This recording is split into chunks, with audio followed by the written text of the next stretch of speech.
म अहिले महोत्तरी जिल्लाको बर्दिवास नगरपालिका वडा नम्बर 3 गौरी डाँडामा छु। मसँग होटल सिसमहल गौरी डाँडाका सञ्चालक दिपेन्द्र पराजुलीजी हुनुहुन्छ। म उहाँलाई हार्दिक स्वागत गर्न चाहन्छु। दिपेन्द्रजी, यहाँलाई हालखबर पेजमा स्वागत छ। हस्, धन्यवाद। सन्चै हुनुहुन्छ? एकदम सन्चै छु। कस्तो चल्दैछ आजकल दिनचर्या? दिनचर्या सामान्य हिसाबमै चलिरहेछ। यो अहिले विश्वव्यापी क्रेताभन्दा विक्रेता बढेको अवस्था छ। हजुर। त्यसले गर्दाखेरि व्यवसाय त्यति राम्रो चाहिँ कसैको पनि छैन। हजुर। केही व्यक्तिको मात्रै राम्रो छ, नत्र भने व्यवसाय त्यति राम्रो छैन। किनभने क्रेता बढ्नुपर्ने ठाउँमा विक्रेता बढेका छन्।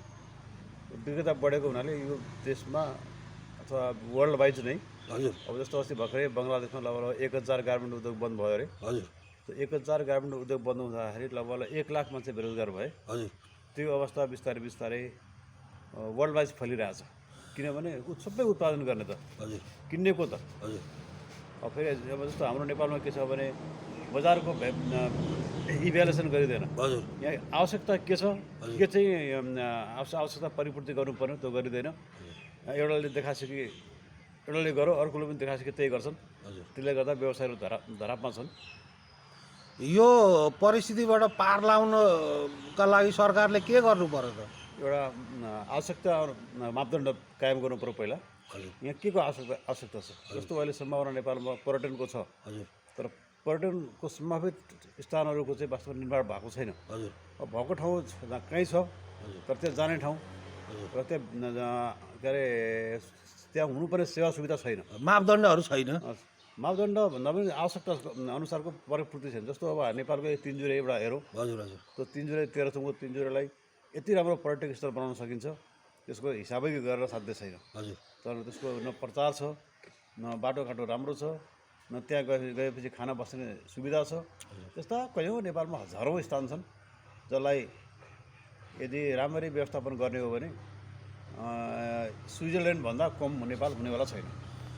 भनेपछि यी राम्रा पर्यटन स्थलहरूलाई व्यवस्थित गर्न सकियो भने यो पैसा खोज्न नेपालीले अन्त जानु पर्दैन।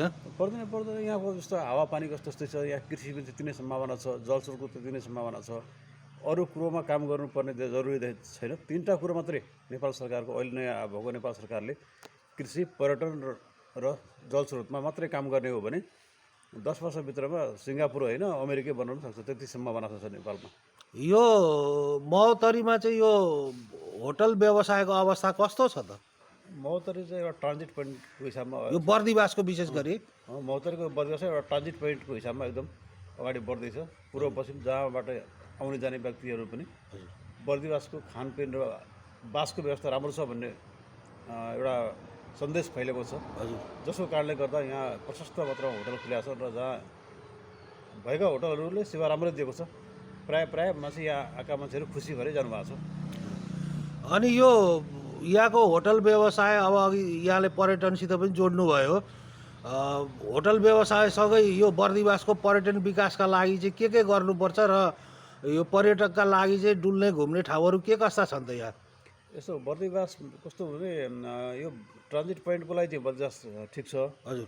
अब पर्यटकीय स्थल बनाउनलाई हामीले प्रयास चाहिँ गर्दैछौँ अलिअलि, तर सम्भावना यो ठाउँमा कम छ। जस्तो पर्यटक स्थल यहाँ बनाउन सम्भावना किन कम छ भने अब त्यस्तो ठुलो किसिमको न ताल तलैया छ। हजुर। अब ताल तलैया मात्रै बनाएर भएन, यी नजिकै भरतताल छ सर्लाहीमा, हजुर। लगभग 50 किलोमिटरको डिस्टेन्समा। हजुर। अब यो के भने यहाँको पर्यटकीय स्थलमा यो ट्रान्जिट पोइन्ट नै राम्रो बनाएर हजुर। यहाँको व्यवसाय राम्रो बन्न सक्छ। हामीले स्तरीय खानापिना दिने सही रेट भइदियो भने त्यसै पनि यात्रुहरूको बर्दिवासमा बास हुन्छ र यहाँको व्यवसाय चल्न सक्छ। यो मान्छेले होटल क्षेत्रमा यत्रो लगानी गर्छ, के को आशले गर्छ? करोडौँ लगानी गर्छ।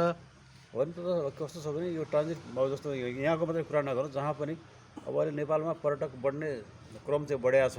हजुर। त्यो पर्यटक बढ्छन् भनेरै वास्तवमा मान्छेले लगानी गरिरहेको छ। पर्यटक आएन भने त व्यवसाय चल्दैन। पर्यटन व्यवसाय अब पर्यटक आवत जावत बढ्ने कामको लागि हामी म चाहिँ अब के भने मैले अघि परिचय राम्ररी दिन पाइनँ। म चाहिँ होटल सङ्घ यान मध्य प्रदेशको महासचिव पनि हो। हजुर। अब त्यसपछि अब राष्ट्रिय उपभोक्ता मञ्च महोत्तरीको अध्यक्ष पनि हो। हजुर। होटल तथा पर्यटन व्यवसाय सङ्घ महोत्तरीको संस्थापक अध्यक्ष पनि हो। हजुर हजुर म विभिन्न सामाजिक कार्यमा काम गर्दैछु। अहिले कृषिमा पनि म काम गर्दैछु। कृषिमा पनि म केही ज्ञान राख्छु। हजुर कृषिमा पनि अब त्यस्तै भन्ने हो भने सामान्यतः मसँग ज्ञान राम्रै छ, हजुर तर के भने अब ज्ञान हुँदैमा सफल चाहिँ हुँदैन रहेछ। हजुर हजुर हजुर यो कस्तो हुँदो रहेछ भने जस्तो कुनै मास्टरले पढाएको विद्यार्थी मन्त्री अथवा डक्टर इन्जिनियर अथवा त्योभन्दा पाइलट सेलट जो उपल्लो अवस्था पुग्छन्, तर त्यो मास्टरको क्षमता जति मास्टरै सधैँ बसिरहँदो रहेछ क्या। त्यस्तै अब मास्टर जस्तै भयो, सिकाउन सकिन्छ तर आफूले खास गर्न सकेको छैन। त्यसमा म एकदम सन्तुष्टि छु।